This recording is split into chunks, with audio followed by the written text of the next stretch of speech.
In our last segment, we covered the kit itself, like the location of it, having access to it, knowing what's in it, and where everything is.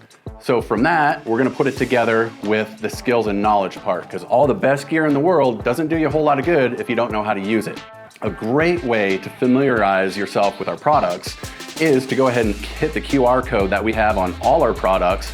That will bring you to a short, easy little video on how and when to use that product. With any kit you purchase from MyMedic, we give you free March training. March is simply an acronym, meaning M for massive bleeds, A for airway, R for respiratory, C for circulation, and H for hypothermia. And these are the biggest life threats in a traumatic or emergency situation.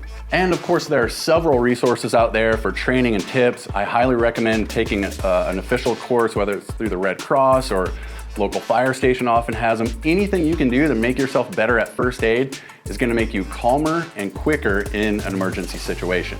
I don't expect you guys to like set up drills and exercises and run through first aid skills and all that. But at a minimum, it's really helpful to just kind of sit there and kind of practice in your head every now and again, like, okay, if this happened, I would use this. I know where it is in my first aid kit. Just kind of run through it mentally every now and again. It takes almost no time, and trust me, it'll pay dividends in an emergency situation. You've kind of been there before in your head, and it's a very smart thing to do. So we've covered the kit and contents itself, how to use everything in that kit and all the contents.